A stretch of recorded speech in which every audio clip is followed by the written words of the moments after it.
Fala pessoal, tudo bem? Eu sou o Jambrão e no vídeo de hoje vamos conhecer a história de Joaquim José da Silva Xavier. Talvez você não tenha reconhecido esse nome. Esse homem é nada mais, nada menos que Tiradentes, o grande herói da Inconfidência Mineira. Mas será que realmente ele foi esse grande herói nacional? Vamos entender mais sobre o seu passado.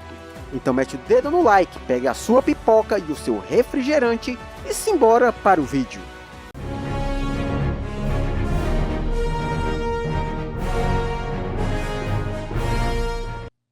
Tiradentes nasceu em 12 de novembro de 1746 na fazenda de Pombal, no município hoje chamado de Ritápolis, em Minas Gerais. Filho de portugueses, porém, acabou perdendo seus pais muito cedo. E com apenas 11 anos de idade, já era órfão de pai e de mãe. Joaquim José foi criado na casa de seu padrinho, o cirurgião Sebastião Ferreira Leite, que era especialista em arrancar dentes. Sem muitos estudos, começou a trabalhar como mascate e minerador, e mais tarde aprendendo a arrancar dentes, função que lhe deu o apelido de Tiradentes. Durante a sua juventude, trabalhou em diversas outras áreas, até que em dezembro de 1775, Tiradentes entrou para o exército colonial da 6ª Companhia de Dragões da Capitania das Minas Gerais. Como era descendente de portugueses, teve o privilégio de ingressar nas Forças Armadas como oficial, sem passar pelos postos de subalternos. Logo tornou-se um alfer, um posto de alta patente, e em 1781 foi nomeado comandante da Patrulha do Caminho Novo, que ligava Minas Gerais ao Rio de Janeiro, por onde passava toda a produção de ouro e diamantes, com destino ao porto rumo a Portugal. Este cargo lhe deu uma certa estabilidade econômica. Mesmo com pouca instrução, começou a seguir as ideias iluministas que ganhavam muita força na Europa, o transformando em um republicano convicto. O iluminismo questionava o poder do absolutismo dos grandes reinos. O reino de Portugal sugava cada dia mais as riquezas de sua colônia brasileira, mas principalmente da cidade de Vila Rica, com seus altos tributos sobre a mineração de ouro. O imposto cobrado pela coroa portuguesa, chamada quinto, lhe dava o direito de 20% sobre todo o ouro e riquezas encontradas em suas colônias. Mas com o famoso jeitinho brasileiro, os mineradores começaram a contrabandear o metal através do ouro em pó, engolindo e até mesmo colocando em lugares, digamos, impróprios. Como dizia Sméagol do Senhor dos Anéis, no famoso Precioso. Também era contrabandeado dentro de santos de madeira. Essa prática criou o famoso ditado Santo do Pau Oco. Buscando eliminar essa prática, foram criadas as casas de fundição. Todo o material encontrado era derretido e transformado em barras de ouro, recebendo um brasão da coroa portuguesa e posteriormente cobrado o imposto do quinto. Discretamente, na hora de derreter o ouro, o dono da casa de fundição retirava pequenas frações sem que o proprietário percebesse. Quem fosse pego com ouro em pó ou contrabandeado era preso e sua riqueza tomada. Mas como sabemos, os metais preciosos não são renováveis, e com a constante mineração, a quantidade de ouro começou a cair a cada ano. Mas o reino português não queria nem saber, e em 1751 foi criado o Imposto da Derrama, obrigando a colônia a entregar todos os anos 100 arrobas de ouro. Isso equivale a mais ou menos 1.500 quilos. Caso a meta não fosse alcançada, as tropas do reino poderiam invadir as casas e pegar o ouro necessário para alcançar o estipulado na lei.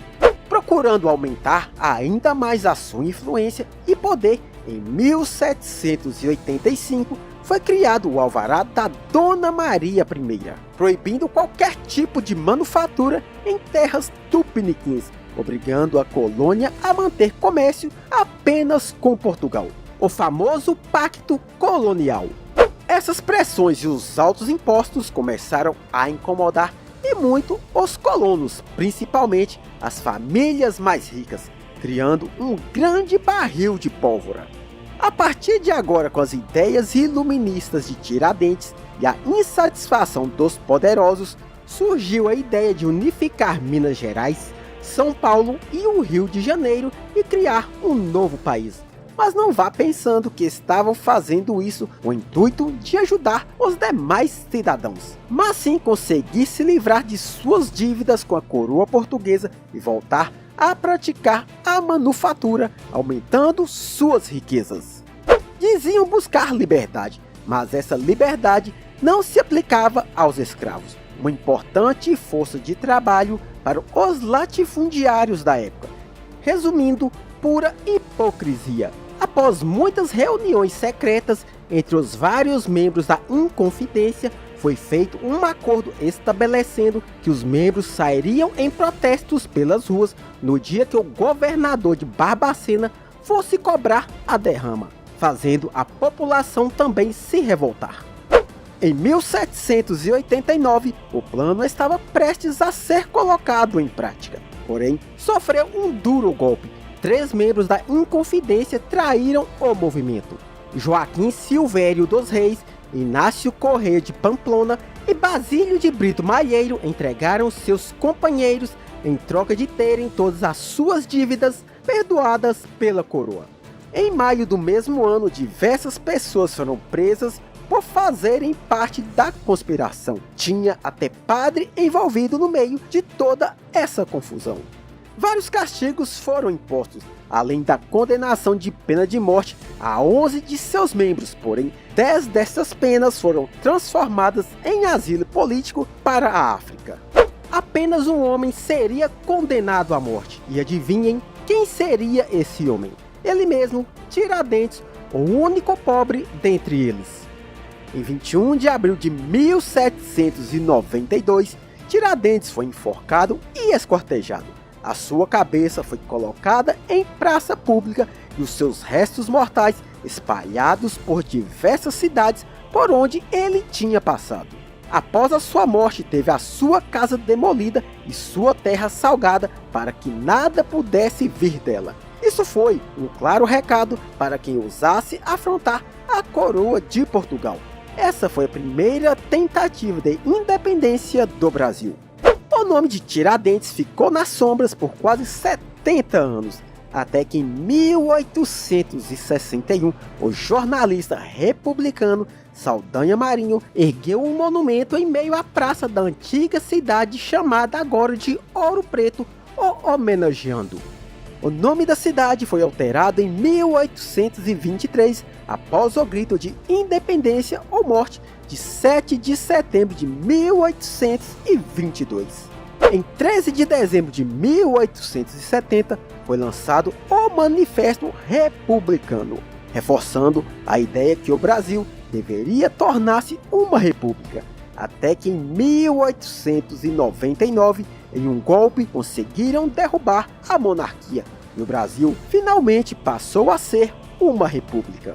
Como sempre na história, deveria se encontrar um Marte para uma nobre causa. O responsável por isso foi Silva Jardim. Em suas palavras, Tiradentes foi descrito como um homem que lutou pela liberdade de nosso país. Nas pinturas que viriam a retratar a figura de Tiradentes, ele mais se parecia com a imagem de Jesus Cristo. Mas isso foi algo proposital, buscando criar empatia e espírito de nacionalidade na população. O dia 21 de abril tornou-se feriado nacional em 9 de dezembro de 1965. Isso foi feito pelo presidente Marechal Castelo Branco por meio de uma lei de número 4.897, instituindo o título de patrono da nação brasileira a Tiradentes.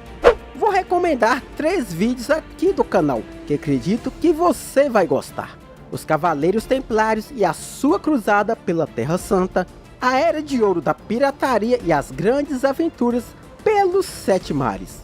e a história e a origem da escravidão, uma triste página de nossa história. Espero que você tenha gostado de conhecer os detalhes dessa história e que de alguma maneira esse vídeo possa te ajudar em seus estudos ou entretendo vocês apaixonados por curiosidades e fatos históricos. Conto com a ajuda de vocês se inscrevendo no canal, deixando o like e compartilhando esse vídeo em suas redes sociais. Vamos ficando por aqui e, como de costume, nos vemos semana que vem.